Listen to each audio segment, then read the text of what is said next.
Somos Veritas Dei, Ratio et Revelatio.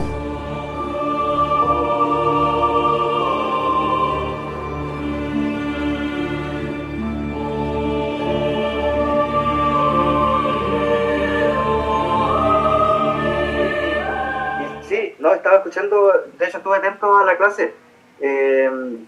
Y claro, lo que comentaba Claudio también, que coincidimos en varias cosas.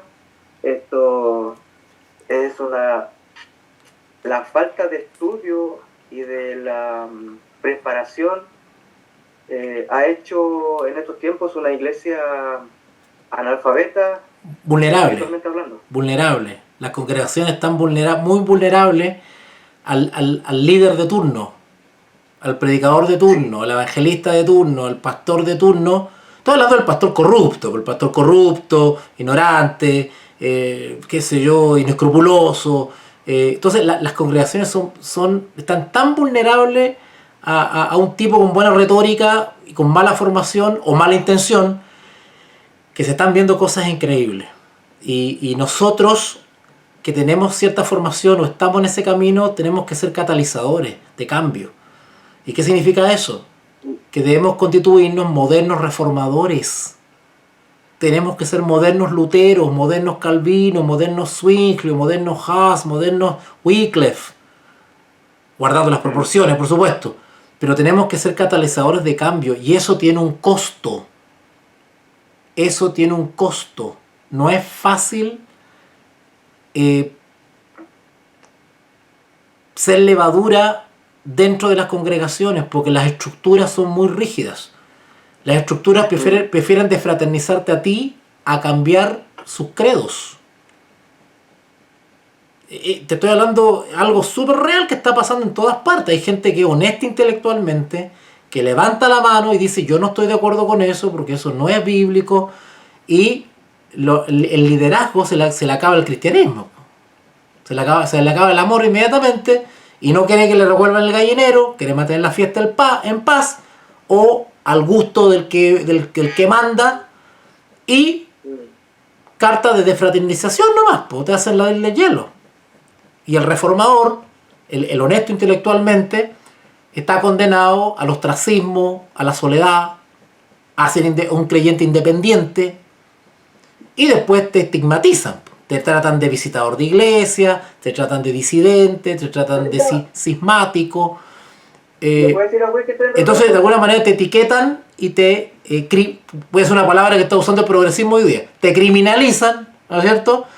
Pero es la senda del reformador. El reformador está condenado a terminar solo. Pero tiene su lado bueno, porque desde punto de vista espiritual tu fe es probada, porque tus convicciones son probadas.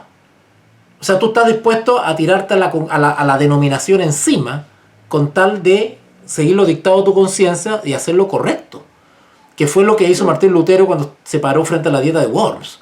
Martín Lutero dijo: no puedo ni quiero retractarme, porque ir contra la conciencia no es correcto, no es sano ni honesto.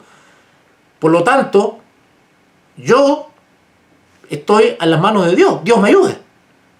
O sea, él se entregó. O sea, fue tanto su consideración a la Sagrada Escritura como autoridad, que él no estaba dispuesto a faltarle respeto a la autoridad. ¿Y cuál era su autoridad? No el emperador, no el representante del Roma, no el Papa, no el líder de la orden religiosa, sino que la Biblia era su autoridad. Ahora, hemos llegado a esa experiencia consecuente con nuestra fe, hemos llegado a ese nivel de echarnos el mundo encima con tal de ser leales a un escrito está. No, todavía no. Bueno, muchos, todavía no. ¿Por qué? Porque el ser humano es un ser social. Bueno, yo tengo mi reparo con eso, pero se dice que es un ser social. Entonces, vivir sin congregarse, o ir a una congregación donde no te quieren, es difícil esa vida. Es difícil esa vida. Sí. Y la tendencia actual de muchos líderes es es que necesitan una congregación ignorante porque es fácil de manejar. No tienen a nadie que le diga que le haga un reparo. Nadie. Entonces, y lo otro también es que no hay escuela de teología buena. Son pocas las escuelas de teología buenas. La mayoría está enseñando la Biblia usando el método de la alta crítica, que cuestiona la autoridad y la inspiración de la Sagrada Escritura, que es la tendencia actual, de la alta crítica, o el método histórico crítico que se llama, que es una tendencia de interpretar la Biblia de manera escéptica. Porque esa tendencia es alemana, comienza de teólogos alemanes, tengo entendido, la alta crítica. O sea, de ahí como que se inicia. Sí, yo diría que un poquito más atrás. ¿Sí? Sí. Yo diría un poquito más atrás. Porque, perdona que me extienda, pero ya quedan pocos minutos. Se va a cortar solito. Se corta, terminamos. Pero yo creo que un poquito más atrás, porque, y acá voy a perdonen la confianza, pero yo estoy hablando con personas que quizás con un criterio amplio, ¿verdad? Estamos hablando de la contrarreforma. La Iglesia Católica Romana reaccionó frente a la individualización que hizo la Reforma respecto al Anticristo en relación con el Papa. Esa parte no le gustó a Roma, que los reformadores en general bíblicamente le aplicaran al Papa la designación del Anticristo, entre otras cosas más que molestó a Roma. Y por lo tanto Roma, que hace en el Concilio de Trento, se reinventa y contraataca, por ejemplo, contrarreforma. Contraataca la reforma para evitar que ésta se expanda.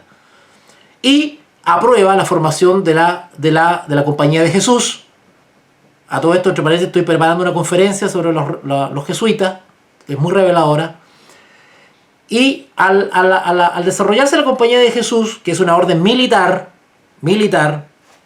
es la élite intelectual de la Iglesia Católica, o era la élite intelectual de la Iglesia Católica, tenía como objetivo justamente, uno de las armas que utilizó para contrarrestar o deshacer la teología protestante fue infiltrar la teología protestante. Y lo hizo primero desde el punto de vista escatológico, porque le infiltró el futurismo y le infiltró el preterismo, justamente para desviar la atención del papado, del papado al relacionarlo con el anticristo. ¿Vale? Entonces, ¿qué pasó? Comenzó a ir en retirada, comenzó a destruir la manera literal de lectura de la Biblia. Porque en términos generales, desde que la Biblia es Biblia, se ha leído literalmente, salvo que el contexto diga que es simbólico. Hay que interpretar, hay que decodificar. Pero en términos generales la Biblia se lee literalmente. Si Jesús dice que sanó al cojo, ya está, ¿verdad? Entonces, y desde ahí empiezan a infiltrarse. Es una guerra hermenéutica. Porque ya no podían suprimir la Biblia porque ahora había muchas Biblias gracias a la imprenta. Entonces, ¿qué había que hacer ahora? Había que atacar la interpretación de la Biblia, aprovechándose del libre examen de la que gozaba el protestantismo. Porque el catolicismo no tiene el libre examen de la Biblia. La Biblia se lee según los padres de la iglesia, según los códigos, según las bulas, según las encíclicas, según la... ¿Te das cuenta?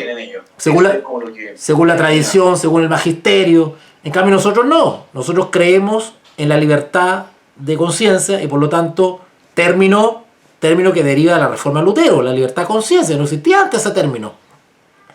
Entonces nosotros leemos la Biblia, no necesitamos un papa, no necesitamos un cura que nos diga cómo interpretar la Biblia, porque nosotros usamos para leer la Biblia usamos los principios de interpretación que la misma Biblia nos da. Por lo tanto, no nos podemos perder ahí. Entonces había que atacar eso. Por lo tanto, la guerra que se inició en ese entonces y sigue hasta hoy es una guerra hermenéutica. La iglesia tiene un problema de hermenéutica. Por eso tú ves en África gente loca que le hace comer pasto, que hacen la unción del agua, que el otro pide plata, que el otro... Y ves perdón la expresión, ves payasadas en las congregaciones. Y es porque cada cual inventa cualquier cosa y lo que se le ocurre con la Sagrada Escritura. Entonces hay un problema hermenéutico en la iglesia actualmente, y lo que más me duele y más me preocupa es que hay una tendencia a menospreciar el estudio. O sea, ¿cómo será el daño que le han hecho a la iglesia? El éxito de la contrarreforma, que dura hasta hoy día, lo que la iglesia católica no ha descansado. Sigue su batalla para eliminar el protestantismo. Sigue. Solo que no lo puede torturar como lo hacía la Inquisición, pero lo puede destruir de adentro. Y por eso es que ha infiltrado las escuelas de teología. Y le ha metido teología de la liberación, teología del pueblo, le ha metido feminismo, teología feminista, le ha metido ecologismo, le ha metido dispensacionalismo, y le ha metido una serie de cosas raras que la Biblia no enseña y que no se creían antes de los reformadores. Yo creo que igual, no sé si esta idea viene desde Roma o desde los mismos grupos evangélicos, el tema del ecumenismo. ¿Cómo? También yo creo que el ecumenismo. Sí, no sé si esto nace desde Roma o nace también paralelamente también de grupos evangélicos, o la idea principal nace desde Roma, desde el Vaticano. Mira, hasta donde yo... Sí, yo hasta donde he estudiado esto viene de Roma. Porque Roma ha utilizado varios mecanismos para bajarle la guardia al protestantismo. El protestantismo, ten en cuenta una cosa, el protestantismo del siglo XVI era muy combativo. Por favor, si tú lees los escritos de Martín Lutero, de Zwingli, de estos tipos, eran frontales. No tenían problemas. O sea, no eran rotos, ordinarios, como algunos pastores que tú ves hoy día por YouTube. No eran rascas, perdona la expresión. Pero eran frontales. Eran tipos que hablaban teológicamente, eran muy frontales. Somos Veritas Dei, Ratio et Revelatio.